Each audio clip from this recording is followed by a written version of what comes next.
സമയം സിനിമ ചെയ്യുന്നെന്ന് പറഞ്ഞു. ആ സിനിമ നടന്നില്ല. അപ്പൊ ആ സിനിമയ്ക്കും ഇങ്ങനെ കാണുമ്പോൾ ഓൾ ദി ബെസ്റ്റ്, നന്നായി വരും. അത് കഴിഞ്ഞിട്ട് രണ്ടാമത് വേറെ പരിപാടി പ്ലാൻ ചെയ്തു, അതും നടന്നില്ല. അപ്പോഴും പുള്ളി ഓൾ ദി ബെസ്റ്റ്.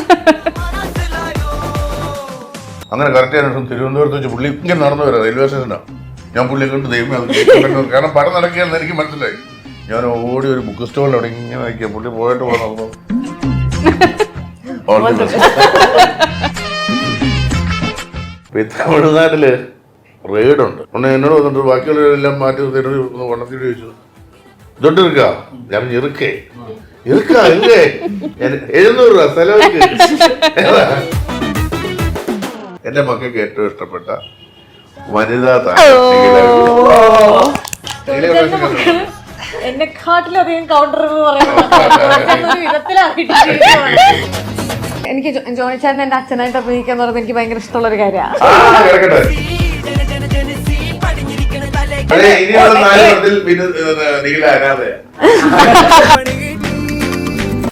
വാട്സാപ്പ് വഴി ഇംഗ്ലീഷ് പഠിക്കാൻ ഇംഗ്ലീഷ് കഫേ ഉള്ളപ്പോൾ ഇംഗ്ലീഷ് ഒരു വിഷയമേ അല്ല. English cafe presents you the perfect English. English cafe, we present you the perfect English. WhatsApp now 9633388575. കത്തിക്കുത്തും വെടിയുണ്ടയും ബോംബും ഒക്കെ എത്തുന്ന മാർക്ക് ആയെത്തിയ ഉണ്ണിമുകുന്ദൻ വീണ്ടും ഒരു ഫാമിലി ചിത്രവുമായി എത്തുന്നു. ചൂടൻ ചോദ്യങ്ങൾക്ക് അതിനേറെ ചൂടുള്ള മറുപടികൾ പറയുന്ന നിഖില വിമൽ ചേരുന്നു. കൂടെ ജോണി ആന്റണി ഉണ്ട്, ഫറാഷിബിലി ഉണ്ട്. നമസ്കാരം. നമസ്കാരം. ഒരു സമാധാനപ്രിയനായ ഉണ്ണിമുകുന്ദനെ കാണാനാവുമോ? വളരെയധികം. ഒരു ഗൈനക്കോളജി ഡോക്ടറാണ് ഉണ്ണി ഇതില്. അപ്പൊ തന്നെ അറിയാലോ, കുട്ടികളെ അമ്മമാരെയൊക്കെ ട്രീറ്റ് ചെയ്യുക എന്ന് പറയുന്നത് കുറച്ചുകൂടെ വളരെ ലോലഹൃദയരായിട്ടുള്ള ആൾക്കാർക്കേ പറ്റുള്ളൂ. അങ്ങനെ ഒരു ക്യാരക്ടർ തന്നെയാണ് ഇതിൽ ചെയ്യുന്നത്. ഈ IVF-നെ ഇതിലെങ്ങനെയാണ് ട്രീറ്റ് ചെയ്തിട്ടുള്ള വിഷയത്തിന്? എനിക്ക് തോന്നുന്നു IVF-നെ ബേസ് ചെയ്ത് കുറെ സിനിമകൾ വന്നിട്ടുണ്ട്. ആ ഒരു ഈ വിശേഷമായില്ലേ അങ്ങനത്തെ ക്വസ്റ്റ്യൻസിനൊക്കെ അഡ്രസ് ചെയ്ത് കുറെ വന്നിട്ടുണ്ട്. പക്ഷെ ഇത് പറയുന്ന പേഴ്സ്പെക്റ്റീവ് കുറച്ചും കൂടെ വ്യത്യാസമാണ്. എനിക്ക് തോന്നുന്നു ഇതുവരെ ഇങ്ങനെ ഒരു പെർസ്പെക്റ്റീവിൽ ഇത് പറഞ്ഞിട്ടുണ്ടോ? ഒരു ഡോക്ടറിന്റെ പെർസ്പെക്റ്റീവിൽ പറഞ്ഞിട്ടില്ല. IVF മാത്രമല്ല, ഹോസ്പിറ്റൽ സെറ്റപ്പുകളും ഒരു ഡോക്ടറിന്റെ പ്രശ്നങ്ങളും ഒരു സക്സസ് എങ്ങനെ ഹാൻഡിൽ ചെയ്യണേ, സക്സസ്ഫുൾ ആവാൻ ഒരു മെയിൽ ഗൈനക്കോളജി ഒരു എന്താ പറയുക സ്റ്റിഗ്മ ഉണ്ടല്ലോ അത് റിലേറ്റ് ചെയ്തിട്ട്. നമുക്ക് ഗൈനക്കോളജിസ്റ്റ് എന്ന് പറയുമ്പോൾ അപ്പൊ ഉണ്ണി പഠിക്കുന്ന കോളേജ് എനിക്ക് തോന്നുന്നു ഒരേ ഒരു മെയിൽ സ്റ്റുഡന്റ് ഉണ്ണിയുടെ ക്യാരക്ടറാണ്.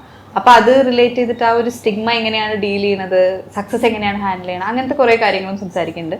പിന്നെ കുറെ ഫാമിലീസ് ഉണ്ട് ആ ഡോക്ടറെ അടുത്തേക്ക് വരുന്നതായിട്ട്, അങ്ങനെയൊക്കെ ആയിട്ട് കുറെ ഫാമിലീസ് ഉണ്ട്. അപ്പൊ ആ ഫാമിലീസിന്റെ ഇമോഷൻസ് കൂടെയും സിനിമ പോകുന്നുണ്ട്. ഈ IVF-ഉം അല്ലെങ്കിൽ കുട്ടികൾ ഉണ്ടാവാത്ത കാര്യങ്ങൾ, അല്ലെങ്കിൽ കുട്ടികൾ പെട്ടെന്ന് വേറെ ആളുകളിൽ ഉണ്ടാവുന്നു. ഇപ്പൊ ലക്കി സ്റ്റാറിലും അങ്ങനത്തെ സിനിമകളിലൊക്കെ ദശരഥത്തിലൊക്കെ അങ്ങനത്തെ തീമുകൾ ഹാൻഡിൽ ചെയ്തിട്ടുണ്ടല്ലോ. ഇതിലത്തെ ഫണ്ണ് എത്ര മാത്രം ഉണ്ട്? ആ വിഷയം നിൽക്കുമ്പോഴും ഫണ്ണ് എത്ര മാത്രം ഉണ്ട്? അല്ല, ഇപ്പൊ നമ്മൾ പറയുമ്പോ ഈ കാണുന്നവരെ ഇത് അനുഭവിക്കുന്നവർക്ക് മാത്രമല്ലേ ഉള്ളൂ ഇതിന്റെ ഒരു വിഷമം. കാണുന്നവർക്ക് എല്ലാം ഫണ്ണാണല്ലോ. അങ്ങനെ ഒരു സാധനം ഉണ്ട്. മറ്റാരുടെ അമ്മയ്ക്ക് ഭ്രാന്ത് പിടിച്ച ഭയങ്കര രസമാന്ന് പറയുന്നവരെ ഇതിനകത്ത് വിഷമം നേരിടുന്നത് ഈ ദമ്പതികളായിരിക്കും സ്വാഭാവികമായിട്ടും. കാണുന്നവർക്ക് ഇതിനകത്ത് എന്താ ഒന്നും ആവാത്ത ആയില്ലേ, ഇനി ഇല്ലേ, അങ്ങനെയൊക്കെയുള്ള പല ചോദ്യങ്ങളുണ്ടാവുമല്ലോ. അപ്പോൾ അത് നേരിടുന്നത് വലിയ പ്രശ്നമുള്ള കാര്യമാണ്. പ്രത്യേകിച്ച് ഡോക്ടർ ദമ്പതികളോ അല്ലെങ്കിൽ ഡോക്ടർ ഉൾപ്പെടുന്ന ഒരു കുടുംബമൊക്കെ ആകുമ്പോൾ ഉണ്ടാകുന്ന ഒരു പ്രശ്നങ്ങളുണ്ടല്ലോ. ഉണ്ട്. പിന്നെ ഈ പറഞ്ഞാൽ അത് പക്ഷേ രസകരമായിട്ട് പറഞ്ഞു. എനിക്കൊന്നും വളരെ നീറ്റായിട്ട് കഥ പറയാൻ മിടുക്കനാണ് വിനയ് ഗോവിന്ദ് എന്ന സംവിധായകൻ. ഞാനത് അദ്ദേഹമായിട്ട് ആദ്യമായിട്ടാണ് വർക്ക് ചെയ്യുന്നത്. പക്ഷേ വളരെ കംഫർട്ട് സോണിൽ വർക്ക് ചെയ്ത കുറേ ഡയറക്ടേഴ്സ് ഉണ്ട്. അതിലൊരാളാണ് വിനയ് ഗോവിന്ദ്. എനിക്ക് ഭയങ്കര ഇഷ്ടം തോന്നി പുള്ളിയോട് വർക്ക് ചെയ്തപ്പോൾ. പുള്ളിയുടെ കയ്യിൽ വളരെ ഭദ്രമാണ് ഈ വിഷയം. കാരണം വിഷയം നമ്മളിപ്പോൾ ഒരു എന്നാ പറയുക, ഒരു ഭയങ്കര ആക്ഷൻ സിനിമ എടുത്തു ഇത് ചെയ്യുന്നത് പോലെ ഒന്നും അല്ല. ഇപ്പോഴത്തെ ഇത്തരം സിനിമകൾ അതിന് വളരെ സങ്കീർണതയുണ്ട്, അതിൻ്റെതായ ഒരു ബുദ്ധിമുട്ടുകളുണ്ട് അത് ആളുകളിലേക്ക് എത്തിക്കുക എന്ന് പറയുന്നത്. പക്ഷേ അത് വളരെ രസകരമായിട്ട് വളരെ കോർത്തിണക്കിക്കൊണ്ട് വിനയ് ചെയ്തിട്ടുണ്ടെന്നുള്ളതാണ് എൻ്റെ വിശ്വാസം. എൻ്റെ അങ്ങനെ ഫുൾ ലെങ്ത് റോളൊന്നുമല്ല. ഞാൻ സ്വാഭാവികമായിട്ട് എനിക്കൊന്ന് നീലയായിട്ട് രണ്ടാമത്തെ സിനിമയാണ് അച്ഛൻ വേഷം, നീലയുടെ അച്ഛനാകുന്നത്. അതിനുള്ള ഭാഗ്യം എനിക്ക് കിട്ടുന്നത്. ഇതിനു മുമ്പ് ചെയ്തോളം ജോയായിരുന്നു. എനിക്ക് വളരെ ഇഷ്ടപ്പെട്ട ഒരു സിനിമയായിരുന്നു. പിന്നെ അതിൽ എൻ്റെ കഥാപാത്രവും വളരെ നല്ലതായിരുന്നു, നീലയുടെ കഥാപാത്രവും നല്ലതായിരുന്നു. ഇതിൽ അത്രയും ലെങ്ത് ഒന്നുമില്ല, എങ്കിലും രസമുണ്ട്. കാരണം ചില ഇടപെടലുകൾ കുഞ്ഞു ഞാനൊരു കർഷകനാണ്, ക്ഷീരമുണ്ട്, പിന്നെ വെജിറ്റബിൾ കൃഷിയുണ്ട്, ഇതെല്ലാം ഉണ്ട്. അങ്ങനത്തെ ഒരു കർഷകനാണ്. കർഷകൻ്റെ മകളാണ് നിഖില. അപ്പോൾ എൻ്റെ കുഞ്ഞു കുഞ്ഞു ഇടപെടലുകളുണ്ട്. ഇപ്പോൾ നമ്മൾ സ്വാഭാവികമായിട്ട് നമ്മൾ മോളെ കെട്ടിച്ചു വിട്ടാൽ ഹസ്ബൻഡിൻ്റെ വീട്ടിൽ പോവുക, അങ്ങനെയൊക്കെയുള്ള പരിപാടികളുണ്ടല്ലോ. അവരുടെ കൂടെ നിൽക്കുക, ഒരു മോളേ ഉള്ളപ്പോൾ അവരുടെ കൂടെ നിൽക്കുക, അവർക്ക് ഒരു കുട്ടി ഉണ്ടായി കാണണമെന്ന് ആഗ്രഹിക്കുക എന്നൊക്കെ പറയുന്ന സാധാരണ ഒരു അച്ഛൻ്റെ കാര്യങ്ങളാണ്. പക്ഷേ ഞാൻ വളരെ എൻജോയ് ചെയ്ത ഒരുപാട് ലെങ്തി അല്ലെങ്കിൽ പോലും ഞാൻ എൻജോയ് ചെയ്ത സിനിമയാണ്. എൻജോയ് ചെയ്തിട്ടുള്ള ഉണ്ണിയും നീലയായിട്ടുള്ള കോമ്പിനേഷൻ എൻജോയ് ചെയ്തു. സംവിധായകൻ നല്ലതായിരുന്നു, ഞാൻ പറഞ്ഞില്ലേ. അപ്പോൾ എല്ലാം കൊണ്ടും എനിക്ക് വളരെ ഒരു പ്രിയപ്പെട്ട സിനിമ തന്നെയാണ്. ഈ സാധാരണ സംസാരങ്ങളിൽ തന്നെ ഒരുപാട് ക്രിയേറ്റീവ് ആണ് ജോണി ആന്റണി. ഇപ്പോൾ ഉദാഹരണത്തിന് നമ്മളിത് മുമ്പ് സംസാരിച്ചിട്ടുണ്ട് ഒരു ഇന്റർവ്യൂ. ഇപ്പോൾ ജോണി ആന്റണിയുടെ വീട്ടിൽ ഒരു കള്ളം കയറുന്നു. അപ്പോൾ ജോണി ആന്റണി കള്ളം കയറിയതിന് ശേഷം ആളുകളോട് സംസാരിക്കുമ്പോൾ പറയുന്ന കാര്യം ഇങ്ങനെയാണ്: ഇന്ന് വരെ ഇതെന്റെ വീടായിരുന്നു, ഇപ്പൊ കള്ളം കയറിയതിന് ശേഷം ഇത് കള്ളം കയറിയ വീടായി മാറി. അത് അങ്ങനെ പണ്ട് ജോണി ആന്റണിയുടെ വീടാകട്ടെ ഇത്, പിന്നെ ആൾക്കാരെ കള്ളം കയറിയ വീട്. അങ്ങനെ ഈ ആളുകള് ചോദിക്കുമല്ലോ, എപ്പോഴും ബാക്കിയുള്ളവർക്ക് ചോദ്യങ്ങൾ ഉണ്ടാവുമല്ലോ. കുട്ടികളായില്ലേ, കല്യാണമായില്ലേ, ജോലിയായില്ലേ, സിനിമയായില്ലേ, ഇതിനൊക്കെ എപ്പോഴെങ്കിലും ക്രിയേറ്റീവായിട്ട് ഉത്തരം പറഞ്ഞ ഒരു ജോണി ആന്റണി ഉണ്ടോ? എനിക്ക് അങ്ങനെയുള്ളൊരു ചോദ്യത്തിന് പെട്ടെന്ന് എനിക്ക് ദേഷ്യം വന്നിട്ട് ഉത്തരം പറഞ്ഞൊരു സംഭവം ഉണ്ടായിട്ടുള്ളത് നമ്മുടെ ഈ ഇലക്ഷൻ സമയത്ത് ഞങ്ങൾ കൊണ്ട് വേളാങ്കണ്ണിക്ക് പോവുക. അപ്പോൾ ഈ തമിഴ്നാട്ടിൽ ഈ ഇലക്ഷന് മുമ്പ് ഫണ്ട് കൊണ്ടുപോകുന്നതുകൊണ്ട് റെയ്ഡുണ്ട്. നമ്മളൊന്ന് വണ്ടി സെർച്ച് ചെയ്യുമല്ലോ, ഒന്ന് ഇറക്കം പിടിക്കും, അപ്പം ഒന്നന്മാർ. മൂന്നാമത്തെ പ്രാവശ്യം എന്നെ പെട്ടെന്ന് പിടിച്ചു ഉണർത്തി. അതിന് ചോദിക്കുന്നത് ദൊട്ടിരിക്കാന്നാണ് ചോദിക്കുന്നത്. ഉടനെ എന്നോട് വന്നിട്ട് ബാക്കിയുള്ളവരെല്ലാം മാറ്റി ഒന്ന് ഉണർത്തിയിട്ട് ചോദിച്ചു, ഇതൊട്ട് ഇരിക്കാ? ഞാൻ ഇറുക്കേ ഇല്ലേ 700 രൂപ സ്ഥലമൊക്കെ. അതൊക്കെ ചിലപ്പോൾ സ്പോണ്ടിന്യൂസ് ആയിട്ട് വരുന്നത്. അപ്പോൾ ദേഷ്യം എല്ലാം കൊണ്ടും പെട്ടെന്ന് ഉണ്ടാകുന്ന ചില കാര്യങ്ങൾ. അങ്ങനെ ചോദ്യങ്ങൾക്ക് ഇപ്പം വിശേഷം എന്ന് ചോദിച്ചാൽ നമ്മൾക്കാരുടെ ദേഷ്യം തോന്നേണ്ട കാര്യമില്ലല്ലോ. പിന്നെ ചിലത് നമുക്കറിയാം, അതായത് ആൾക്കാർക്ക് നമ്മൾ ചിലപ്പോൾ സിനിമ ഇല്ലാത്തൊരു സമയമായിരിക്കും, ഇന്ന് ഷൂട്ടിംഗ് ഇല്ലെന്ന് ചോദിക്കും. പണ്ട് സംവിധായകനൊക്കെ ആയിരിക്കുമ്പോഴേ ഇത് ആളുകൾ വിചാരിച്ചു രാവിലെ മുതൽ ഷൂട്ടിംഗ് ആണെന്നാണ്. സമയം 4 കൊല്ലം കൂടുമ്പോഴൊക്കെ ഒരു പടം നടക്കലായി. അങ്ങനത്തെ ചോദ്യങ്ങൾ ഫേസ് ചെയ്യേണ്ടി വന്നിട്ടുണ്ട്. അത് പറഞ്ഞിട്ട് കാര്യമില്ല. പിന്നെ ഇപ്പൊ ഗൾഫിൽ നിന്ന് വരുന്ന ഒരാളോട് നാളെ എണ്ണ തിരിച്ചു പോകുന്നു ചോദിക്കുന്ന പോലെ ആൾക്കാർക്ക് അറിയില്ലല്ലോ.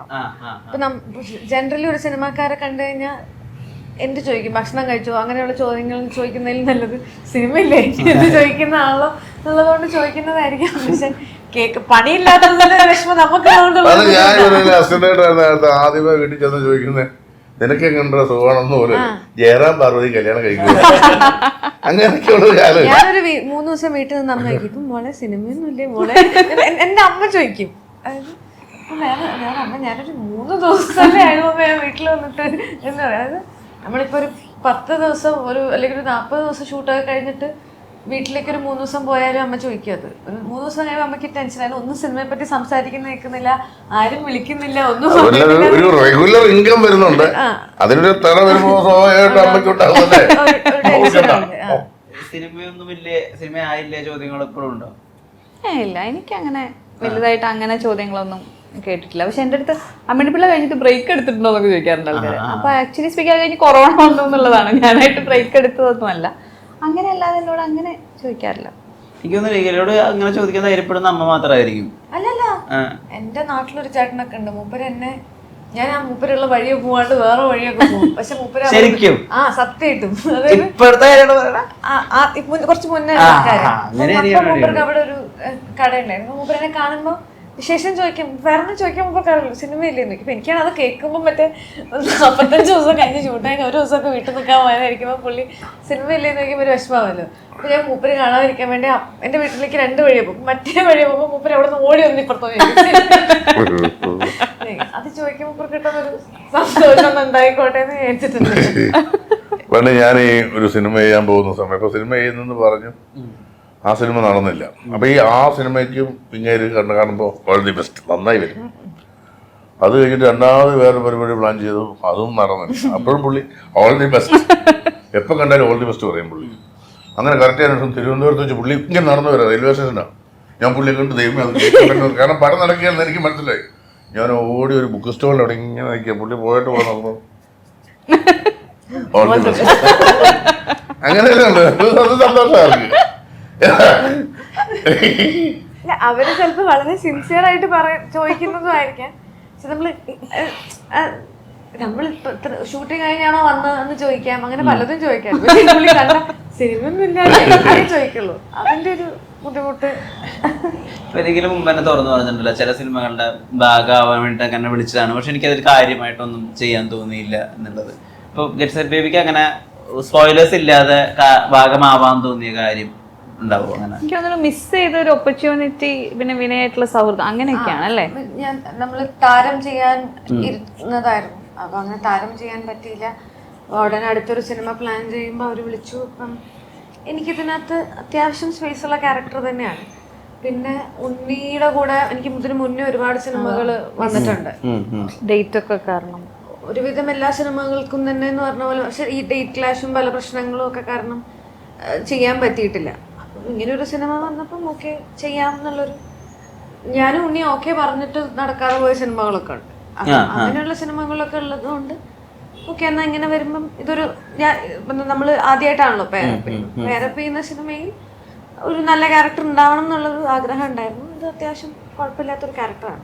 ഇപ്പൊ ഈ ലവ് സ്റ്റോറി അധികവും ആണുങ്ങളുടെ പെർസ്പെക്റ്റീവിലായിരിക്കും പറയാ, അത് മാറി പെൺകുട്ടികളുടെ പെർസ്പെക്റ്റീവ് പറയുമ്പോൾ അത് വലിയ വിജയങ്ങളൊക്കെ ഉണ്ട്. ഇപ്പം ജൂൺ, ഓം ശാന്തി ഓശാനൊക്കെ. അപ്പം അധികം ഗൈനക്കോളജി അല്ലെങ്കിൽ ഗർഭകാലം അതൊക്കെ അധികം സ്ത്രീകളുടെ കണ്ണിലൂടെയാണ് കാണുന്നത്. ഇവിടെ അത് ഉണ്ണിമുകുന്ദന്റെ ക്യാരക്ടറിലൂടെ അനാവരണം ചെയ്യപ്പെടുമ്പോൾ ഒരു രസം അതാണോ? അതുണ്ട്, അങ്ങനെ ഒരു രസമുണ്ട്. ഐ മീൻ ഇവരുടെ ലവ് സ്റ്റോറി എന്ന് പറയുന്നത് എനിക്ക് തോന്നുന്നു ഇവരുടെ ഒരു കെമിസ്ട്രി എക്സ്പ്ലോർ ചെയ്യാൻ വേണ്ടിയിട്ട് വിനയ് ട്രൈ ചെയ്ത പോലെയാണ് എനിക്ക് പേഴ്സണലി തോന്നിയത്. അല്ലാതെ ഈ പറയുന്നത് പോലെ ഒരു മെയിൽ പേഴ്സ്പെക്റ്റീവിലും ഈ ഒരു ഇഷ്യൂ ഇതിൽ സംസാരിക്കുന്നുണ്ട്. ആസ് എൻ ഇപ്പോൾ വിശേഷമായില്ലേന്ന് ചോദിക്കുന്നു, അല്ലെങ്കിൽ അങ്ങനത്തെ കാര്യങ്ങളില്ലേ, അതൊരു ആണുങ്ങളുടെ പെർസ്പെക്റ്റീവിലും പറയുന്നത്. എനിക്ക് തോന്നുന്നു അങ്ങനെയും കൂടെ പറയണമല്ലോ, അപ്പോഴാണല്ലോ അത് ശരിക്കും രണ്ടുപേരും ഒരുപോലെ ബാധിക്കുന്ന ഒരു പ്രശ്നമാണല്ലോ. അങ്ങനെ ഈ ഇപ്പം നമ്മള് അധികമൊന്നും മലയാള സിനിമയിൽ മുമ്പ് ചർച്ച ചെയ്യപ്പെടാത്ത വിഷയങ്ങള് ഇപ്പൊ കുറച്ചും കൂടി എന്താ പറയാ ഫൺ ചേർത്തിട്ട് നമ്മുടെ ആളുകളിലേക്ക് എത്തിക്കുന്ന ഒരു രീതി ഉണ്ടല്ലോ. അപ്പം ഇതിനകത്ത് തന്നെ എങ്ങനെയാണ് ഒരു ഗൈനക്കോളജി, എങ്ങനെയായിരിക്കും IVF ട്രീറ്റ്മെന്റ് നടക്കുക, ഇതിനെ നിങ്ങളൊരു എന്താ പറയാ സിനിമ എന്നുള്ള പ്രോസസ് അല്ലാതെ തന്നെ ഇത് ആളുകൾക്ക് ഒരു എഡ്യൂക്കേറ്റിംഗ് ആയിരിക്കും, അല്ലെങ്കിൽ സമൂഹത്തിന് നല്ലതായിരിക്കും, അങ്ങനെ ഒരു പെർസ്പെക്റ്റീവ് ഒക്കെ സ്ക്രിപ്റ്റ് എടുക്കുമ്പോൾ നോക്കാറുണ്ടോ? അല്ല, IVF-നെ പറ്റി തന്നെ ഇപ്പൊ നമുക്ക് ഒരുപാട് സിനിമകള്, ഞാൻ തന്നെ ഒരു 8-10 കഥ കേട്ടിട്ടുണ്ട് IVF-നെ പറ്റി. ഞാനൊരു സീസണില് ഇരുന്ന് കഴിഞ്ഞാൽ കഥ കേൾക്കാൻ പോയിരുന്നു കഴിഞ്ഞാൽ അത് IVF ആയിരിക്കും, അല്ലെങ്കിൽ എന്തെങ്കിലും പ്രസവിക്കാൻ ബുദ്ധിമുട്ടുള്ള സ്ത്രീ, എന്തെങ്കിലും പ്രശ്നങ്ങൾ, അങ്ങനെ. ഞാനിപ്പോ ഇവര് അവസാനം കഥ പറയാൻ വന്നപ്പോ ഞാൻ ചോദിച്ചു, എല്ലാരും എങ്ങനെയാ ഈ ഒരു സമയത്ത് ഈ IVF സിനിമകൾ പ്ലാൻ ചെയ്യണേ, എന്തെങ്കിലും സംഭവിച്ചിട്ടാണോ പെട്ടെന്ന് എന്നുള്ളതൊക്കെ ഞാൻ ചോദിച്ചിട്ടുണ്ട് ആൾക്കാരുടെ അടുത്ത്. അപ്പം നമുക്ക് ചില കഥകൾ പറയുമ്പോൾ എന്താ പറ്റാന്ന് പറഞ്ഞു കഴിഞ്ഞാൽ അതിനൊരു ഡോക്യുമെന്ററി സ്വഭാവം വരും. അപ്പൊ ഒരു ഡോക്യുമെന്ററി സ്വഭാവത്തിൽ അത് ചിലപ്പോൾ ആൾക്കാർക്ക് കാണാൻ താല്പര്യം ഉണ്ടാവില്ല എന്ന് നമുക്ക് തോന്നും. പിന്നെ ഒരു പോയിന്റ് ഓഫ് വ്യൂവിൽ മാത്രം കഥ പറയുമ്പോഴും അതിന് ചിലപ്പം പ്രശ്നം വരും. ഇതെന്ന് പറയുന്നത് ഈ സിനിമയുടെ ഒരു പ്രത്യേകത, ഒരു ഇത്തിരിയുടെ കമേഴ്ഷ്യൽ പാക്കേജ് ആയിട്ടാണ് പറയുന്നത്. പല കാര്യങ്ങൾ പറയുന്നതിൽ അത് കാണാൻ വരുന്ന ആൾക്കാർക്ക് ഇതും കൂടി ഫീഡ് ചെയ്ത് കൊടുക്കുന്നു എന്നുള്ള പോലെയാണ് ഇതില് അങ്ങനെയുള്ള സബ്ജക്റ്റുകൾ പറഞ്ഞു പോകുന്നത്. അപ്പം അത് കുറച്ചുകൂടെ സക്സസ് ആയി കഴിഞ്ഞാൽ അത് കൂടുതൽ ആൾക്കാരിലേക്ക് റീച്ച് ആവും എന്നുള്ളൊരു തോന്നലുണ്ട്. അതാണ് ഈ സിനിമയെ പറ്റി ആലോചിച്ചപ്പം ഈ കേൾക്കുന്ന കഥകളിൽ ഇത് കമേഴ്ഷ്യലി സംസാരിക്കുന്ന ഒരു കമേഴ്ഷ്യൽ പ്ലേസ്മെന്റ് ഉള്ള ഒരു സിനിമയാണ്. അപ്പൊ അതിൽ ഇതും കൂടെ പറയുമ്പോൾ സിനിമ സക്സസ് ആയാൽ അല്ലെങ്കിൽ ആൾക്കാർക്ക് ഇഷ്ടപ്പെട്ട് കഴിഞ്ഞാൽ അവർ ഇതിനെ പറ്റിയും കൂടെ സംസാരിക്കും എന്നുള്ളതായിരുന്നു. മറ്റേതാവുമ്പോ ചിലപ്പോ ഒരു ഡോക്യുമെന്ററി സ്വഭാവമായി പോകുന്നുള്ളത്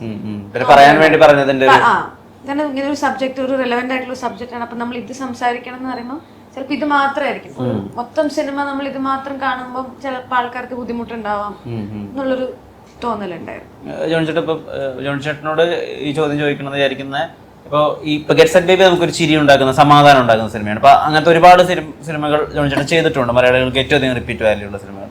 പക്ഷെ ഇപ്പൊ ഞാൻ ഈ അടുത്ത് ഒരു ചൈൽഡ് സൈക്കോളജിസ്റ്റിനോട് സംസാരിക്കുന്നത്. അപ്പൊ അദ്ദേഹം പറയുന്നത് ഇപ്പൊ കുട്ടികളിൽ വളരെയധികം വയലൻസ് കൂടുന്ന ഒരുപാട് വാർത്തകൾ നമ്മൾ കാണുന്നുണ്ട്. ഇപ്പം പ്രിൻസിപ്പളിനോട് തട്ടിക്കയറി, പ്രിൻസിപ്പളിനെ പുറത്തു ഇറങ്ങിയാൽ കൊല്ലുമെന്ന് പറയാ, കുട്ടികൾക്ക് ഉള്ളിൽ ബസ്സിൽ അങ്ങോട്ടും ഇങ്ങോട്ടും കത്തിക്കുത്ത്, പിന്നെ കുട്ടി റാഗ് ചെയ്തിട്ട് കുട്ടി 26ാം നിലയിൽ നിന്ന് എടുത്ത് ചാടുക, അങ്ങനെ മരണപ്പെടുക, അങ്ങനത്തെ വാർത്തകൾ കുട്ടികൾക്കിടയിലെ വയലൻസ് ഭയങ്കരമായിട്ട് കൂടിയിട്ടുണ്ട്. അപ്പൊ അദ്ദേഹം പറഞ്ഞത് ഇപ്പൊ വരുന്ന സിനിമകൾ, ഇപ്പം മാർക്കോ ആയാലും കില്ലായാലും അനിമലായാലും, അതെല്ലാം വയലൻസ് ഒരുപാട് കൂടുതലാണ്, അതിന്റെ ഡീറ്റെയിലിംഗ് ഒരുപാട് കൂടുതലാണ്, അത് കുട്ടികളെ ഇൻഫ്ലുവൻസ് ചെയ്യുന്നുണ്ട് എന്നുള്ളതാണ്. അപ്പം ശരിക്കും ഈ സിനിമയുടെ വയലൻസ് ടോൺ ഡൗൺ ചെയ്യുന്നത്, അല്ലെങ്കിൽ ഇത്ര വയലൻസേ പാടുള്ളൂ എന്ന് പറയുന്നത്, നമ്മുടെ കുട്ടികൾക്ക് വേണ്ടി അങ്ങനെ ചെയ്യാനുള്ള ഒരു ഇനിഷ്യേറ്റീവ്, അതിനെപ്പറ്റി എന്താ ജോണി ആന്റണി എന്നുള്ള ഫിലിം മേക്കർ വിചാരിക്കുന്നത്?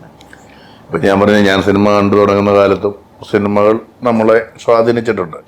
പക്ഷെ എൻ്റെ മനസ്സിൽ അന്നും ഈ പറഞ്ഞ പോലെ മറ്റുള്ളവരെ സഹായിക്കുന്ന, കുടുംബം നന്നായി നടത്തുന്ന നസീർ സാറോ ജയൻ സാറോ ഒക്കെ പിള്ളേർ വീട്ടിൽ നല്ലതായിട്ട് മനിയന്മാരെ പഠിപ്പിക്കുന്ന അങ്ങനെയുള്ള ഒരാളെയാണ് ഞാൻ എപ്പോഴും റോൾ മോഡലായിട്ട് കണ്ടിട്ടുള്ളത്.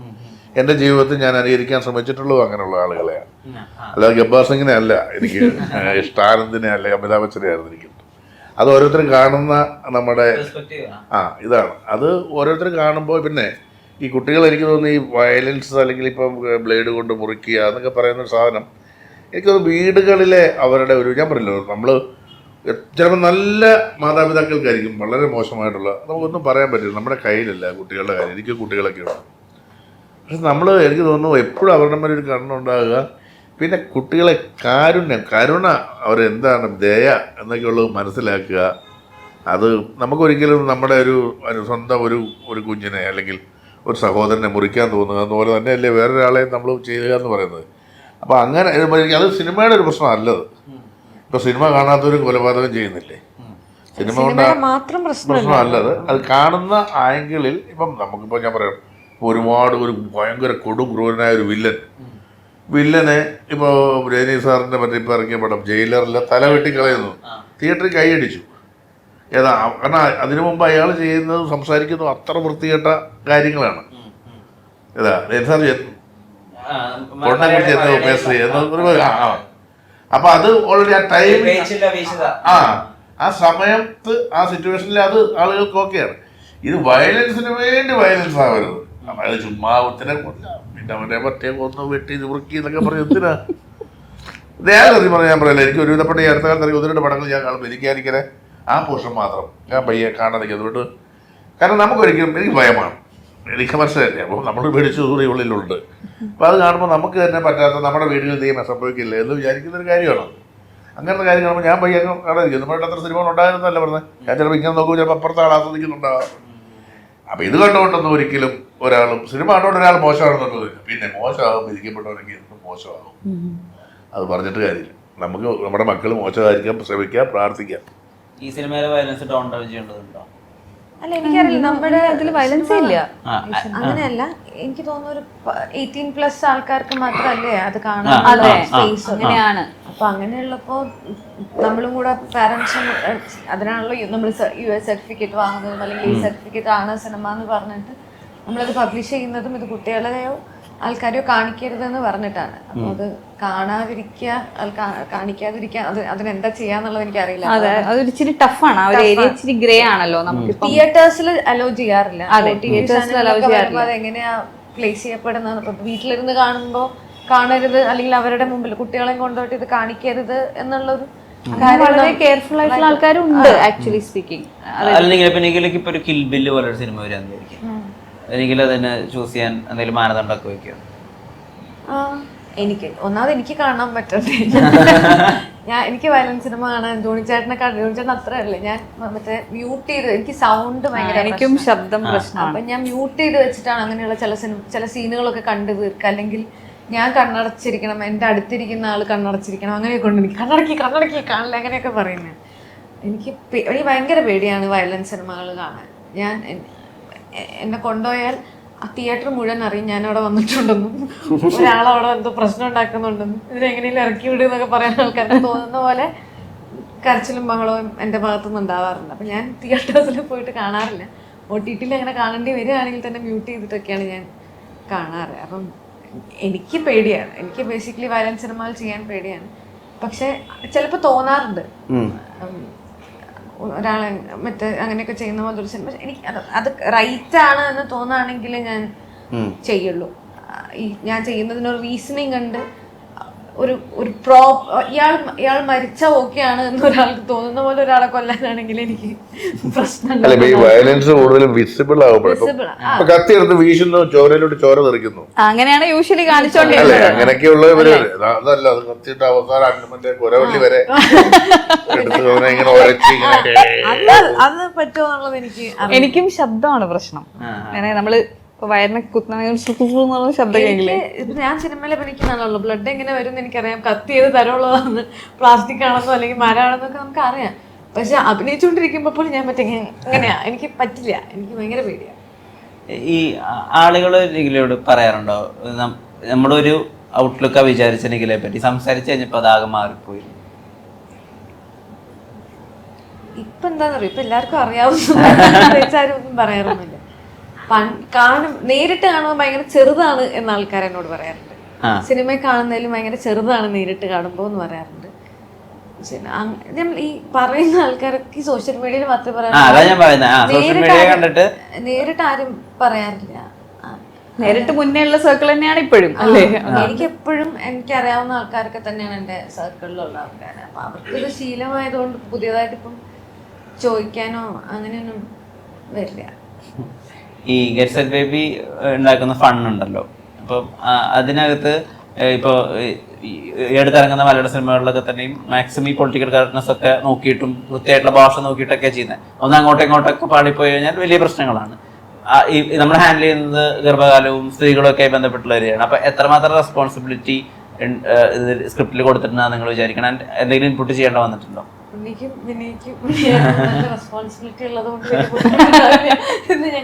നമുക്കൊരു AD ഉണ്ടായിരുന്നു ആക്ച്വലി, IVF ലൂടെയൊക്കെ പോയിട്ടുള്ള ഒരാളുണ്ടായിരുന്നു. അപ്പം യൂഷ്വലി എന്തെങ്കിലും അങ്ങനത്തെ ഒരു പർട്ടിക്കുലർ സീനൊക്കെ പ്ലാൻ ചെയ്യുന്ന സമയത്ത്, ബിക്കോസ് ഇതിന്റെ എക്യുപ്മെന്റ്സും എല്ലാം ഡിഫറെന്റ് ആണല്ലോ, നമുക്കൊരു യൂഷ്വൽ ഹോസ്പിറ്റൽ സെറ്റിംഗിൽ ചിലപ്പം കിട്ടില്ലല്ലോ.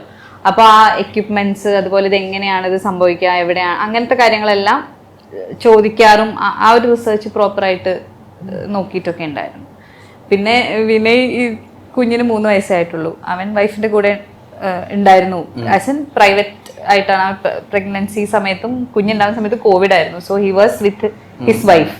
സോ അങ്ങനെ ഈ ലൈക്ക് ഡെലിവറി എടുക്കുന്ന സാധനങ്ങൾ അതെല്ലാം എനിക്കറിയാം ആ മട്ടായിരുന്നു, ബിക്കോസ് വൈഫിന്റെ കൂടെ ഉള്ളതുകൊണ്ട്. ജോണി ചേട്ടാ, ഇപ്പൊ മുമ്പ് പറയുന്നത് കേട്ടിട്ടുണ്ട്, ഈ സംവിധായകനൊക്കെ ആയിരിക്കുന്ന സമയത്ത് വലിയ സാമ്പത്തിക ക്ലേശമായിരുന്നു. അവിടെ നിന്ന് ഇവിടുന്ന് പണമൊക്കെ വാങ്ങിച്ചത് എങ്ങനെയെങ്കിലും റോൾ ചെയ്ത് പോകുക എന്നുള്ളതാണ്. ആക്ടർ ആയപ്പോഴാണ് കുറച്ച് മനസമാധാനമൊക്കെ കിട്ടി തുടങ്ങി ഇൻ ടേംസ് ഓഫ് പൈസ എന്നുള്ള രീതിയിൽ. അപ്പൊ ഈ ഡയറക്ടർ ആവുമ്പോൾ നമ്മളൊരു കാര്യം ക്രിയേറ്റ് ചെയ്യുന്നു, അല്ലെങ്കിൽ നമ്മുടേതായിട്ടുള്ള ഒരു സിനിമാറ്റിക് മാർബൽ നമ്മൾ ഉണ്ടാക്കി വെക്കുന്നു. പക്ഷെ ആക്ടർ ആവുമ്പോൾ പലപ്പോഴും നമ്മൾ ചെയ്യുന്ന ജോലിക്ക് നമുക്ക് പണം വന്നുകൊണ്ടേയിരിക്കുന്നു, നമുക്കൊരു പുതിയ ലൈഫ് സ്റ്റൈൽ കിട്ടിക്കൊണ്ടിരിക്കുന്നു. പിന്നെ ഒരു പോയിന്റിൽ നമ്മൾ ആ ലൈഫ് സ്റ്റൈൽ സ്റ്റിക്ക് ആയാൽ നമുക്കത് മാറ്റാനും പറ്റില്ലല്ലോ. ആ ക്രിയേറ്റർ ജോണി ആന്റണിക്ക് കിട്ടിയിരുന്ന ഒരു സന്തോഷം ഉണ്ടല്ലോ, ഒരു പടം ഇറങ്ങിയിട്ട് ഫസ്റ്റ് എല്ലാവരും കൈയടിക്കുമ്പോഴുള്ള ആ സുഖം, അത് മിസ് ചെയ്യുന്നുണ്ടോ?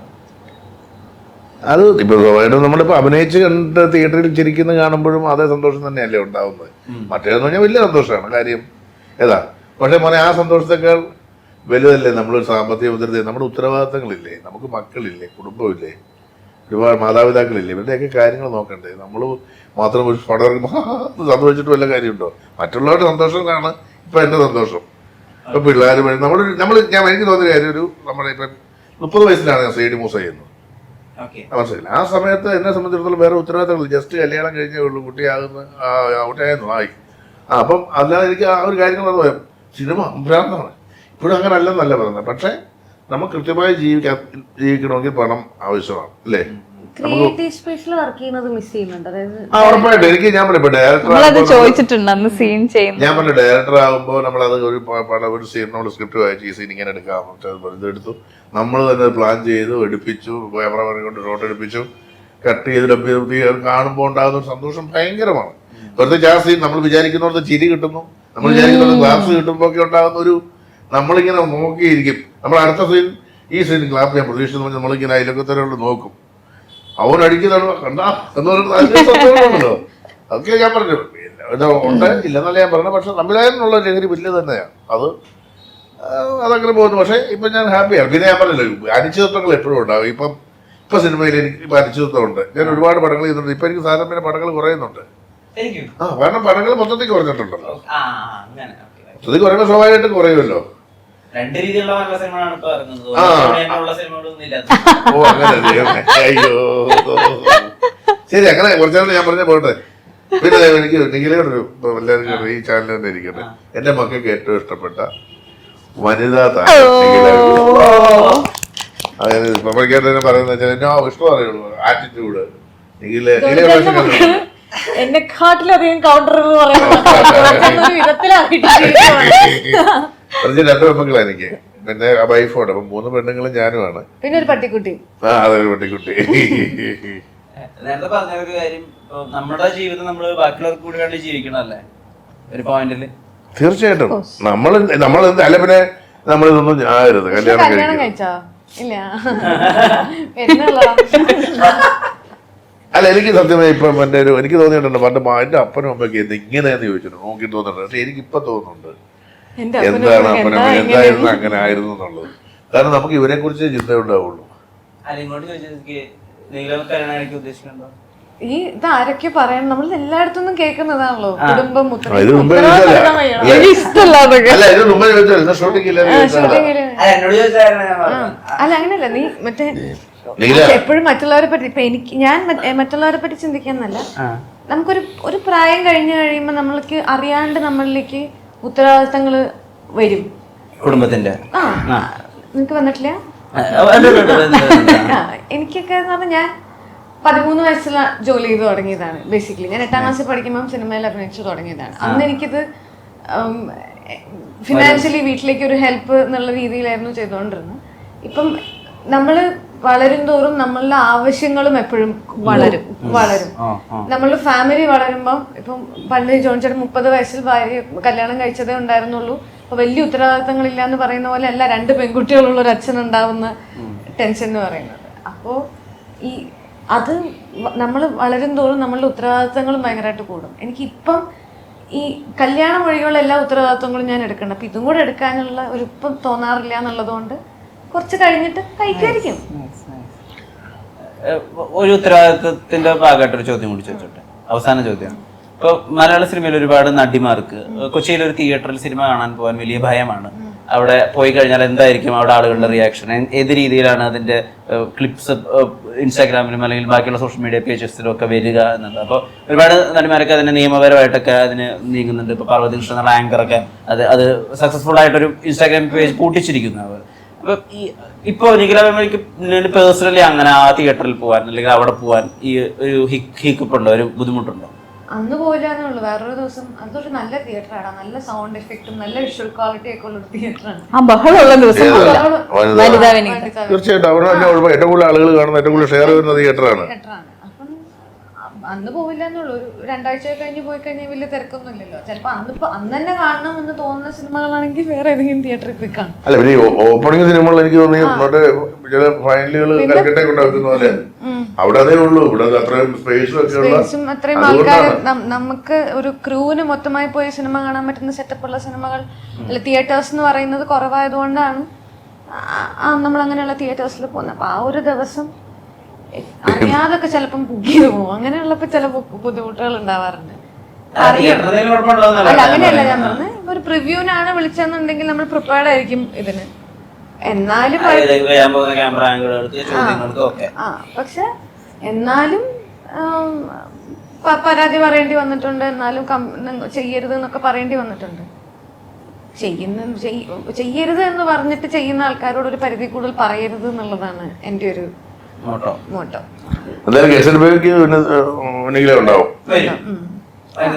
ഉണ്ടാവും.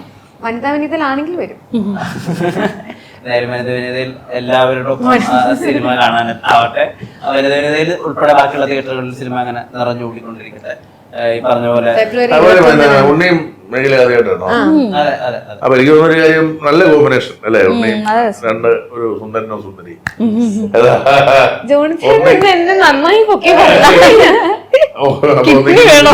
ഒന്നിക്കുന്ന സിനിമ ഞാൻ നീലയുടെ അച്ഛനാണ്, രണ്ടാമത്തെ സിനിമ. എനിക്ക് ജോണി ചേട്ടൻ എന്റെ അച്ഛനായിട്ട് അഭിനയിക്കാൻ പറഞ്ഞത് എനിക്ക് ഭയങ്കര ഇഷ്ടമുള്ള ഒരു കാര്യമാണ്.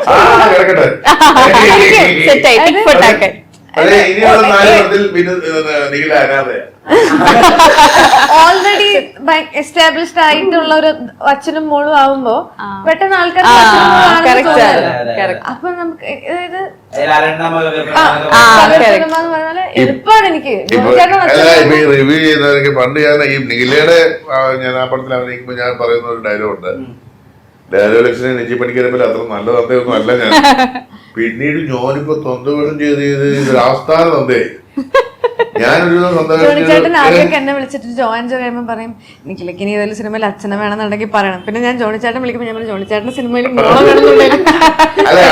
അഭിനയിച്ചിട്ട് വരുമ്പോ അതിനകത്ത് പിന്നെ നമ്മുടെ നെസിലിനുണ്ട്, ബാത്തിയുണ്ട്, ഒക്കെ ഉണ്ട്. അപ്പൊ ഞാൻ കഴിഞ്ഞ് പോകുന്നതിന് ഇവരെ 3 പേരെ വിളിച്ചിട്ട് പറഞ്ഞു വാക്കാലോ പ്രവർത്തിയാലോ എന്തെങ്കിലും ഞാൻ മോശമായിട്ട് പെരുമാറിയിട്ടുണ്ടെങ്കിൽ എന്നോട്, കാരണം ഇനിയുള്ള കാലം നിന്റെയൊക്കെ അമ്മാവനും അറിയലും അപ്പോൾ കേട്ട് വേണം എനിക്ക് കാര്യം മേടിക്കാൻ എന്ന് പറയുന്നുണ്ട്.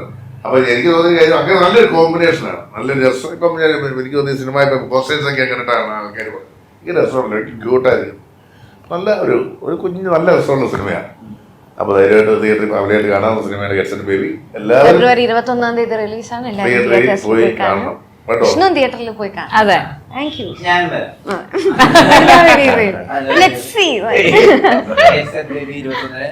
എല്ലാവരുടെയും കൂടെ കാണാൻ പറ്റട്ടെ, അത് വലിയ വിജയമാവട്ടെ. മലയാള സിനിമ കളർഫുൾ ഫേസ് ഉണ്ടല്ലോ, കളറുള്ള സിനിമകൾ അത് തിരിച്ചു കിട്ടട്ടെ. നേരത്തെ ഒരുപാട് നന്ദി, നമസ്കാരം. Thank you so much.